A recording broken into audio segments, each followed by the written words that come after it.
নমস্কাৰ সকলোকে স্বাগতম জনাইছো এক নতুন ভিডিঅ'ত তো আপোনালোকে চাব পাৰিছে ইন্টাৰফেসটো চাই আপোনালোকে গম পাইছে এটো সমৰ্থৰ ইন্টাৰফেস হয় আৰু আপোনালোকে কলেজত কেনেকৈ আবেদন কৰিব হেতু আপোনালোকক এটো ভিডিঅ'ত দেখুৱাম তো ইয়াত আপুনি কেখন কলেজত আবেদন কৰিব পাৰে আপোনালোকে চাব পাৰে notice you can submit up to 10 application in order of your preference তো আপোনাৰ প্ৰেফাৰেন্স ওয়াইজ আপুনি 10 খন কলেজত আবেদন কৰিব পাৰিব তো আপোনালোকে যদি প্ৰফাইল এতিয়ালৈকে ক্ৰিয়েট কৰা নাই বা আপোনালোকে ৰেজিষ্ট্ৰেচন কৰা নাই ৰেজিষ্ট্ৰেচন কৰি লওক ভিডিও মই বনাই থৈছো লিংক মই ডেসক্ৰিপচন বক্সত দি দিছো আপোনালোকে তাত ক্লিক কৰি চাব পাৰে নতুবা মোৰ চেনেলত আপুনি চেক আউট কৰিব পাৰে আপোনালোকে পাই যাব যে কেনেকৈ ৰেজিষ্ট্ৰেচন কৰিব লাগে স্টেপ বাই স্টেপ মই হেতু ভিডিওত দেখুৱাইছো তো ৰেজিষ্ট্ৰেচন কৰাৰ পিছত যদি আপুনি লগইন কৰিব লগইন কৰিলে এনেকৈ এখন ইন্টাৰফেস পাব তো ইয়াত আপোনালোকৰ কিছুমান ডকুমেন্টও আপলোড কৰিব লাগিব আপনাৰ প্ৰফাইলটো কমপ্লিট হৈ আছে এপ্লিকেশনটো এক্টিভ হৈ আছে একেটা আপোনাৰ কৰিব লাগিব তাৰ কাৰণে আপোনালোকে কি কৰিব এপ্লাই ইন কলেজ ইউনিভাৰ্সিটি তো এপ্লাই ইন কলেজ/ইউনিভাৰ্সিটি ইয়াত আপুনি ক্লিক কৰি দিব ক্লিক কৰি দিলে আপুনি এনেকৈ এখন ইন্টাৰফেস পাব তাৰ পিছত আপুনি কি কৰিব ইয়াত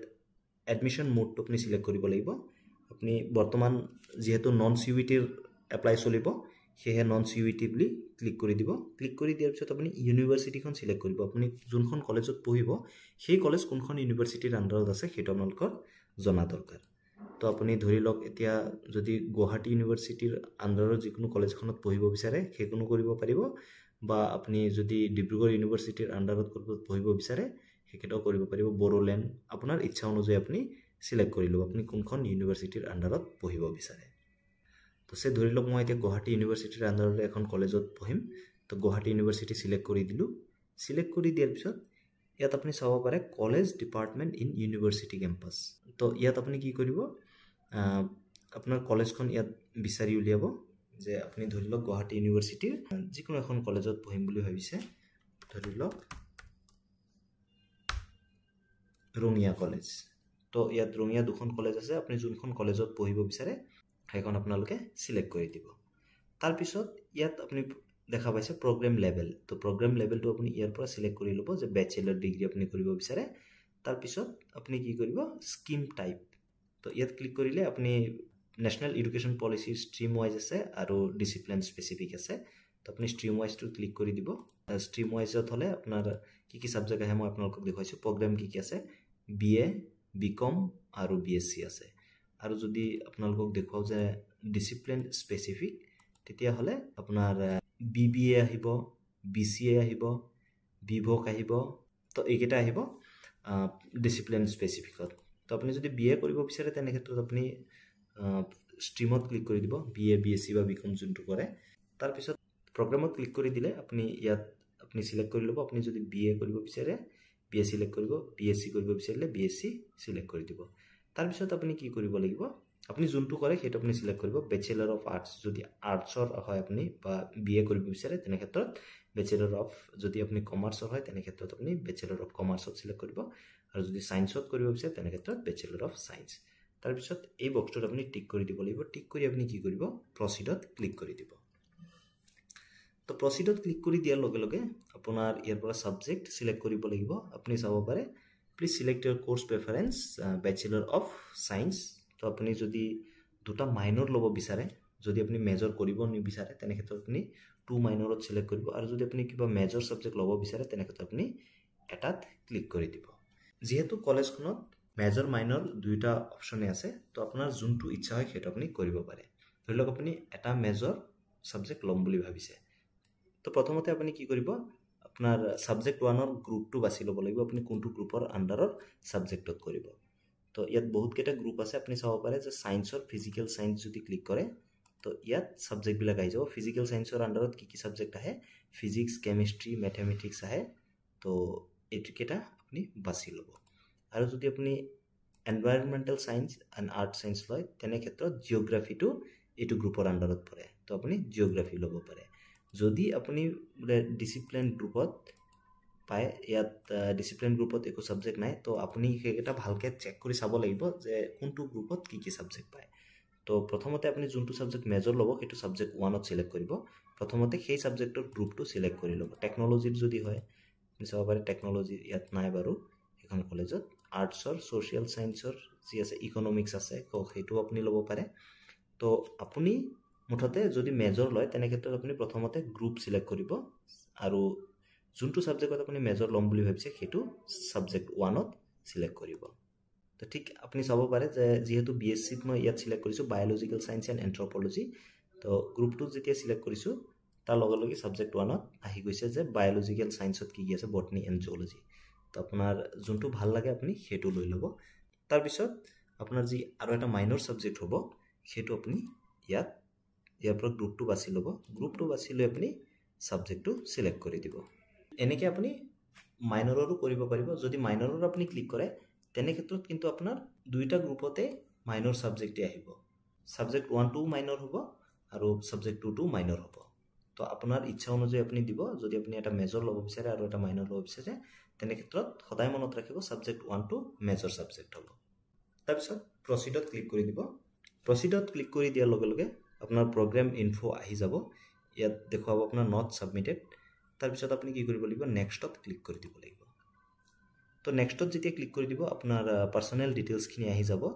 আপুনি তললৈ যাব আৰু চেক কৰি চাব গোটেইকেইটা ঠিকে আছে নে নাই তাৰ পিছত আকৌ নেক্সটত ক্লিক কৰি দিব নেক্সটত ক্লিক কৰি দিয়াৰ লগে লগে আপোনাৰ একাডেমিক ডিটেইলছ আহি যাব তো একাডেমিক ডিটেইলছত আপুনি ইয়াত চাব পাৰে যে criteria for subject botany in group science biological science আপোনাৰ হায়াৰ সেকেন্ডাৰীত বায়োলজি এণ্ড কেমিষ্ট্ৰি আছিল নে নাই তো যদি আছিলে ইয়াত টিক কৰি দিব টিক কৰি দিয়াৰ পিছত আপুনি তলত যাব তাৰ পিছত ইয়াত কি কৰিব লাগিব আপোনাৰ কোৱালিফিকেশন ডিটেইলছ আপোনাৰ 10th পাসিং ইয়াৰটো ইয়াৰ পৰা সিলেক্ট কৰি ল'ব আপুনি কিমান চনত পাস কৰিছিলে সেইটো এইটো ইয়াৰ পৰা বাছি ল'ব তাৰ পিছত আপুনি কি কৰিব ইয়াত 10ৰ পাৰ্সেন্টেজ কিমান হয় এইটো বক্সত দি দিব তাৰ পিছত ক্লাস 10ত আপোনাৰ কি ডিভিজন আছিলে সেইটো আপুনি বাছি ল'ব ইয়াৰ পৰা তাৰ পিছত আপুনি কোনখন স্কুলত পঢ়িছিলে বা কোন ইনষ্টিটিউটত পঢ়িছিলে সেইটো নাম এইটো বক্সত দি দিব তাৰ পিছত আপোনাৰ 10ৰ বোৰ্ড কি আছিলে আপোনাৰ যদি সেৱা বোৰ্ড আছিলে তেনে ক্ষেত্ৰত আপুনি সেইটো দি দিব কি হয় secondary education board of Assam সেইটো আপুনি সিলেক্ট কৰিব তাৰ পিছত আপোনাৰ ক্লাস 10ত কি সাবজেক্ট আছিলে সেইকেইটা এইটো বক্সত ভৰাই দিব তাৰ পিছত তললৈ আহিব তললৈ আহাৰ পিছত 12ৰ ডিটেইলছ খিনি দিব লাগিব ক্লাস 12ৰ কোৱালিফিকেশন স্ট্যাটাসটো দিব আপুনি যদি পাস কৰিলে অলৰেডি পাস দিব যদি আপুনি এতিয়ালৈকে ৰিজাল্ট পোৱা নাই ক্লাস 12ৰ তেনে ক্ষেত্ৰত আপুনি এৱেইটেড দিব আৰু যদি আপুনি এক্সাম দিছে এৱেইটেড দিব পাৰে নতুবা আপুনি এপিয়াৰ্ড দিব পাৰে যে আপুনি এক্সামটো দিছে বা এক্সামটো লিখিছে ম্যাক্সিমামৰে পাস আছে তেনে ক্ষেত্ৰত আপুনি পাস দিব পাস দিয়াৰ পিছত 12 year of passing final examination তো আপুনি কিমান চনত 12 পাস কৰিছিলে সেইটো ইয়াত দি দিব যদি 2025 ত পাস কৰিলে 2025 দি দিব আপুনি যোনটো চনত হায়াৰ সেকেন্ডাৰী পাস কৰিছে সেইটো ইয়াত দি দিব তাৰ পিছত ইয়াত সেই হায়াৰ সেকেন্ডাৰী বোৰ্ড বা ইউনিভাৰ্সিটি ইয়াত দিব লাগিব আপোনাৰ যোনটো বোৰ্ডৰ আছিলে সেইটো আপুনি দি দিব AHSCC থাকিলে Assam higher secondary education council select কৰি দিব তাৰ পিছত ইয়াত আহিব আপোনালোকৰ ৰেজিষ্ট্ৰেচন নাম্বাৰ তো হায়াৰ সেকেন্ডাৰীৰ যি ৰেজিষ্ট্ৰেচন নাম্বাৰ হয় সেইটো এইটো বক্সত দি দিব তাৰ পিছত হায়াৰ সেকেন্ডাৰীৰ ৰোল নাম্বাৰটো এইটো বক্সত দি দিব দি দিয়াৰ পিছত তলত যাব তলত গৈ হায়াৰ সেকেন্ডাৰীত কোনটো ডিভিজন আছিলে সেইটো ইয়াত সিলেক্ট কৰি ল'ব ইয়াৰ পৰা আপুনি বাছি ল'ব তাৰ পিছত হায়াৰ সেকেন্ডাৰী পঢ়া স্কুল বা ইনষ্টিটিউটৰ নামটো এইটো বক্সত ভৰাই দিব তাৰ পিছত হায়াৰ সেকেন্ডাৰীৰ কি সাবজেক্ট আছিলে সেইটো এই একেবাৰে তলৰ বক্সটোত ভৰাই দিব ভৰাই দিয়াৰ পিছত আপুনি কি কৰিব লাগিব সাবজেক্ট বিলাক ইয়াত দিব লাগিব নেম অফ সাবজেক্ট তো প্ৰথমতে আপোনাৰ সাবজেক্টটো সিলেক্ট কৰিব যদি আসামিজ আছিলে আসামিজ দিব ইংলিশ দিব তো আপোনালোকে যদি আসামিজ আছিলে MIL আসামিজ তো সেইটো দিব তাৰ পিছত ইংলিশ কোৰ সেইটো দি দিব দি দিয়াৰ পিছত আৰু বাকি যিকেইটা সাবজেক্ট আছিলে সেইকেইটা আপোনালোকে ইয়াত দি দিব এই গোটেইকেইটা সাবজেক্ট আপুনি ইয়াত সিলেক্ট কৰি কি কৰিব যদি ধৰি লওক আপুনি আসামিজত এতিয়া যিমান মাৰ্কস পাইছিলে হায়াৰ সেকেন্ডাৰীত সেইটো এই অবটেইন মাৰ্কসৰ তলত ভৰাই দিব ধৰি লওক আপুনি যদি আসামিজত 80 পাইছিলে 80 দি দিব তাৰ পিছত আপুনি টোটাল মাৰ্কসটো কিমান হয় 100 তো গোটেইকেইটাত 100 মাৰ্কসে থাকে তো সেইটো আপোনালোকে দি দিব তো দি দিয়াৰ পিছত আপোনালোকৰ যি পাৰ্সেন্টেজ হয় সেইটো অটোমেটিক্যালি ইয়াত আহি যাব ক্যালকুলেট হৈ যাব তাৰ পিছত আপুনি ইয়াত টিক কৰি দিব I have verified marks all the subject as well overall percentage দি আপনি সেভ এন্ড নেক্সটত ক্লিক কৰি দিব সেভ এন্ড নেক্সটত যেতিয়া আপনি ক্লিক কৰি দিব ক্লিক কৰি দিয়াৰ পিছত এনেকুৱা এখন ইন্টাৰফেস পাব আপোনাৰ একাডেমিক ডিটেইলছ